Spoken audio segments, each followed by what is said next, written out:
Pulmonary hypertension is where the pressure inside of your pulmonary artery between your heart and lungs gets too high, and that makes the blood back up, and the blood won't go through your lung. Ah, that's why we can start this over. Remember, you got a mic because when you do this, I could.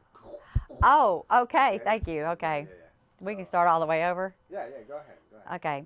You already said your name, so just, Okay. let's talk about pH. What it is and. pH is the abbreviation for pulmonary hypertension. Pulmonary hypertension is high blood pressure in the lungs. It makes the pulmonary artery between the heart and the lungs swell, and therefore the blood cannot get through from the heart to the lungs. The right side of the heart enlarges and can lead to right-sided heart failure.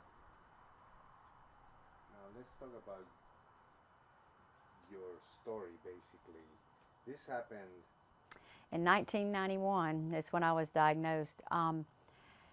I was having a rapid heart rate and some shortness of breath from the rapid heart rate, and I had gone through one doctor, and he said I had asthma because I was coughing a lot. That didn't do anything for me. And then all pH patients are going to tell you the same thing too. They go through the same story pretty much. Then they told me it was stress, so then they gave me something for stress. Then finally, one day it got really bad while I was at work. I used to work as a nurse, and the doctors thought I had mitral valve prolapse, and they put me on a medicine that made my blood pressure go too low, and then I passed out. Well, that's when the ball really got it rolling, and they sent me to, I think the heart group was at the group at the time in Mobile, and Dr. Fontenot was my doctor, and he put me on a treadmill, and I lasted 3 minutes, and my heart rate was 180 beats per minute. And he came in there and he said, I think I know what you have. And he said, looking at your chest x-ray here, this thing right here, and that was my pulmonary artery, was really, really enlarged. He said, that's your pulmonary artery, but that goes between your heart and your lungs. And he said, it's really dilated, and we need to find out why. And he said, I've got an idea. He said, I don't want to say anything yet, but he said, the only way I can diagnose it is with a right heart cath. And so they set me up for a right heart cath the next day, and I went in the hospital, and I had my right heart cath, and nobody told me anything. They didn't come in there. My mom left. My preacher was there with my mom, and they left. And my best friend came, and she brought me a real frilly gown and everything. And what should have tipped me off that something was going wrong is my brother came to see me, and he brought me chocolates and a hairbrush and some magazines and things, and my brother didn't do things like that, so I should have thought of something. The next morning I woke up, and they did some more tests, a pulmonary function test and something else, and came back to the room, and I'm laying in the bed, and my mom comes, and she's sitting over there, and she's crying, and Dr. Fontenot walks in, and he sits down on the side of the bed, and he takes my hand, and he says, you've got, he said, we know what's wrong with you now. And I said, okay. And he said, you have pulmonary hypertension. He said, primary pulmonary hypertension. And I said, okay, let's fix it. He said, there's no way to fix it. He said, without a heart-lung transplant, you won't live 2 years. And I pulled the covers over my head and laughed at him and told him he was joking. And then I realized he wasn't joking. And I said, well, tell me what primary pulmonary hypertension means. And he said, primary means that you have pulmonary hypertension with no other illness, nothing in your heart, nothing's wrong with your heart, you don't have rheumatoid arthritis, you don't have lupus, there's nothing else that would call this secondary, that you'd have pulmonary hypertension to secondary to another illness. You have it just because you have it. And he said, there are no medicines at this time for pulmonary hypertension, so we're going to send you to UAB for a heart-lung transplant evaluation. And I went to UAB, and I went through a week-long heart-lung transplant evaluation.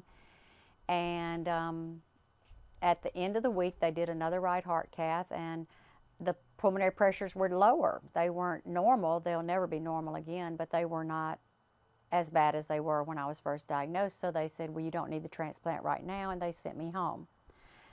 I went back to UAB for every 3 months for a while, and then I found out that my doctor here could do my heart caths and just call up to UAB and give them the report, and I wouldn't have to travel up there. So I had my doctor here in Mobile, and he did my heart caths every 6 weeks for a while because they just wanted to catch it if it got bad again, I guess is what they wanted to do, because there was no medicine. In 1996, an IV medication was released called... Now, let me interrupt you because the doctor had told you, said 2 years. Now, since 91 to 96, it's been 5 years. Yeah. What were you thinking about the whole thing at that moment? Because it's 5 years past.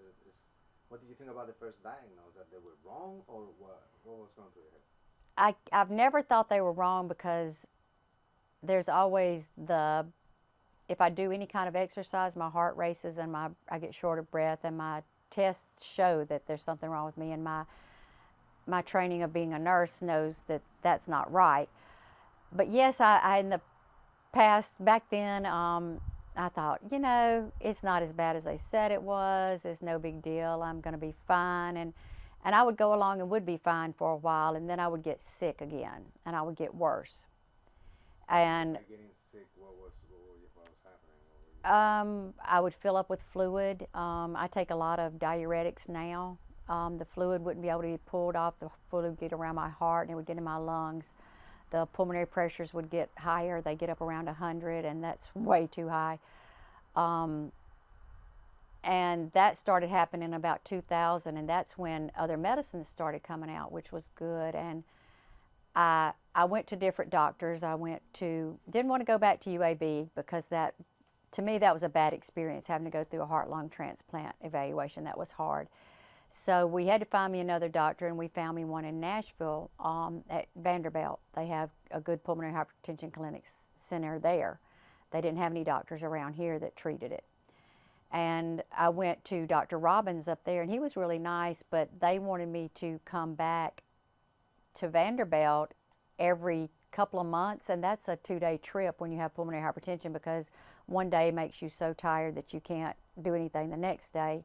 So my husband was having to take off time at work, and it just wasn't working. So I talked to my doctors down here again, and they set me up found me a doctor in New Orleans. And he was really nice, but it seems like every time you got to know a doctor, something happened, and he decided he was going to move to Houston. So I had to find another doctor, and there was another one in New Orleans, and Ben Du Bois Blanc, and I really liked him, and he tried me on a sub-Q prostacycline, which is kind of like an insulin pump, and you keep it under your skin and you wear it all the time. But it was too strong for me. I spent 3 months in bed. I'd get up to throw up, and I'd get back in bed, and really thought I was dying, and the medicine was just too strong. And then along the same line, they came out with things called endothelium receptors, which inside your lungs, you have these little pumps. They're called endothelium pumps. And we have too much endothelium cells, which are like skin cells, that are covering up these little pumps, and they're keeping them from pumping. So they came out with an endothelium receptor years ago, about 2002, 2003, and he put me on that, and that helped me for a long time. And then another medicine, I started getting worse again, and a new medicine, it wasn't a prostacycline, it was an iloprost, which is akin to a prostacycline, came out in an inhaled version. It was hard, because it was 6 times a day, and every 2 hours, and it would make you'd feel better for a little while, and you'd have to do the medicine, then it would make you feel bad for about 30 minutes to an hour, and then you only had an hour, and you had to do it again. But it was keeping the pressures down, so it worked. And then it was like about 5 years later, that medicine quit working, and the pressure started going up again, and they came out with a new endothelium receptor that was supposed to work on just a couple of different things. And so they switched my pill to another pill, and then another inhaled medicine came out, and it's an inhaled prostacycline, and it's only 4 times a day. Well, that was my latest change in medicines, and that's been 3 years now, and that's been we call it a cocktail. In the pulmonary hypertension world, we call it a cocktail. I take a calcium channel blocker and an endothelium receptor and a prostacycline, and it keeps my life pretty stable. As far as reacting to that particular cocktail that you're talking about, are you fine, or is it you have to deal with some type of reaction to I that? have some side effects. The the worst to me is the fluid retention in my legs and things because I can't really wear dresses anymore because my ankles swell so bad and I can't wear shoes that are pretty and Keep it tight with pants and stuff. yeah, it's a that's the worst part to me. But they give me fluid medicines to take for that, and I take them, and so nobody asked me to do anything in the early mornings because I'm still getting rid of all my fluid and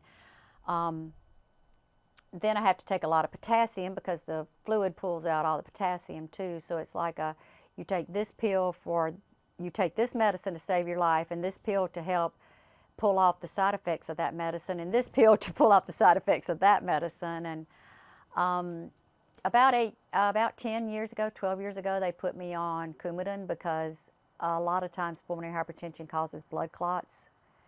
And the Coumadin is a preventative medicine to keep me from forming blood clots. So you've talked to me about 21 years of 22 now. 22 years of being, since you were the first diagnosed. Let's rewind real quick. And you said that you pulled the cover over your head thinking he was joking, and then finally you realized, no, it's not a joke. What did it mean for you to be diagnosed with this? Do you call it a condition, a disease? What do they call it? Most people call it a terminal illness. I call it a problem. It's just something I have to deal with. I don't call it terminal because diabetes has no cure.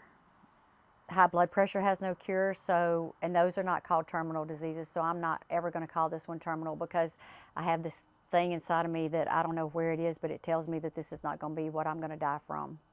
Something else is going to get me first, and I hope and I pray that's what it is. In fact, my biggest prayer is to see the cure for this one day, that I live to be 99 years old and they come up with a cure for this so that children are not affected by it because lots of children are affected, and that's sad. You could actually, I mean, all these years you've had this, you know exactly what somebody else will go through. And now it's gotten to, you think there's been progress from 21 years, 22 years ago till now as far as the new medicines, or still something that completely is not really the solution for it? No, they've not come up with a solution yet. They've improved the medicines over the years. They keep our symptoms under control, but nothing works. Nothing's headed toward a cure yet. There are doctors everywhere working on it. There's a PH center in Mobile now, and Dr. Karen Fagan, and that's what she does is research, trying to find. She gives mice pulmonary hypertension and tries to cure them. And I mean, they're doing it all over the world trying to find a cure because there is still no cure for pulmonary hypertension. And it's rough. Most of the pulmonary hypertension patients are on oxygen all the time. The biggest thing to me is that when my son was little, he was 3 when I was diagnosed, I could not play ball with him. I couldn't run and play ball with him. I couldn't ride bikes with him. Now I have walked in 2 5K runs lately, which is amazing for me, but that just shows that I'm doing that much better. It seems like the longer I'm sick and the more medicines I take, the better I do. I do know that at any given point, and this is why I see the doctor about every 3 months now, and he does an echocardiogram every 6 months, does a cath every year, and it's just so because with pulmonary hypertension, you can wake up one day and it be terrible, and the next day you be gone. I mean, it can worsen that fast, and I'm always in the back of my head that can happen, but it's not foremost. My biggest deal has been to live my life to the fullest. I lead 2 support groups. I'm planning a 5K race. I went and saw the governor to get a proclamation to make Pulmonary Hypertension Awareness Month in Alabama. I don't want it to stop me. It stopped me for a while when I was younger, when it first happened. It took me about 6 months to swallow it. And then it was like, no, you can't have me. Certainly, you've been strong, and I see that you're going to show me that in a little bit. Mm-hmm. We'll take a picture of that. I guess a couple more questions here about you've reached the public, and you want to educate the public on this matter. Why have you decided to do that? Why is this so important to you? Okay. Because still too many people are dying from pulmonary hypertension. And to this day, somebody goes to the doctor and they're short of breath and their heart is racing and they just can't catch their breath, and the doctor still is not noticing what it is. They're treating them for something else, and then 2 or 3 years later they get diagnosed, and sometimes it's too late for them. I was lucky, it wasn't for me, but for a lot of people it is too late by the time they get diagnosed. If doctors would realize that, well, let me just put it this way: Pulmonary Hypertension Association is an organization geared for pulmonary hypertension patients, caregivers, doctors. They have online courses for doctors and nurses. It's good with making awareness of pulmonary hypertension. Doctors are taught that if something, they're using this campaign this year of a zebra, and it's like, doctors are taught that if it looks like a horse, smells like a horse, it must be a horse. But sometimes that horse might be a zebra. He looks like a horse, he walks like a horse, but he isn't a horse in any way, fashion, or form. So they've got to start looking outside the box. And secondary pulmonary hypertension is really bad because you're looking at a person with scleroderma or lupus, and then they develop pulmonary hypertension on top of that. And if the scleroderma doctors would start screening their patients for pulmonary hypertension too, they would live longer and have a better quality of life. It's not, life I don't think is about the amount of it. It's not the quantity of it, it's the quality of your life to me, and that's all I want is a good quality, and that's what I want for everybody.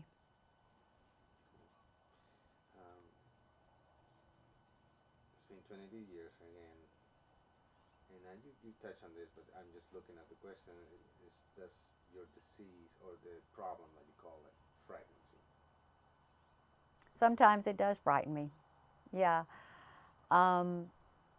It frightens me when I had a good friend that moved to San Diego because her husband's in the Navy, and she had to have her double lung transplant, and she had a rough time with it, and that scared me because that could have been me, and would I have been able to have done that, and would I be as strong as her? And my son is grown now, he's 25, and I think back when he was little, I did everything I could to stay alive. And that would scare me that if I died, who would take care of him? I remarried when he was 5, and luckily his stepfather treats him like his son and has taken really good care of him.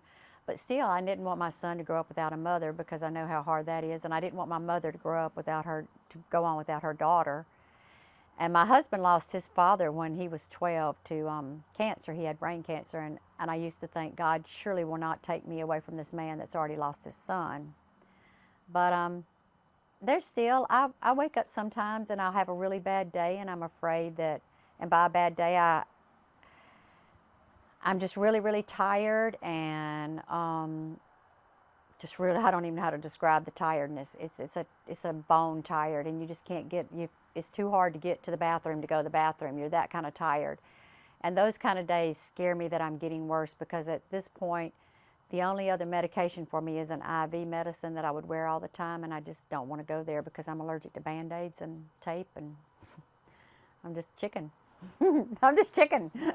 Finally, and then we're gonna go back because you already said it, but finally, just to have it at the end of the state, what do you wanna, see? You mentioned that I wanna live until 99. I wanna see a cure for this.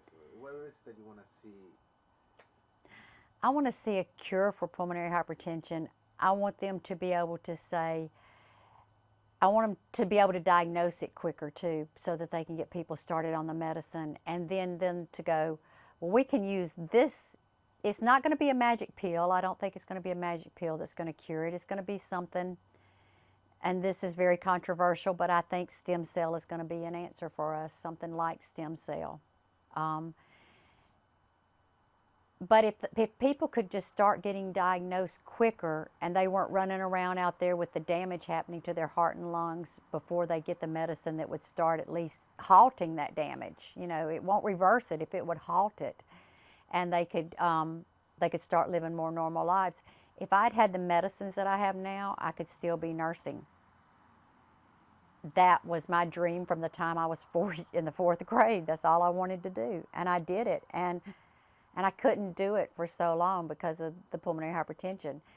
And now it's the only problem I have with it is that there are those days that I can't do. So, it'd be like, oh, sorry, can't come in today. But that's what I want. I want them to fix it.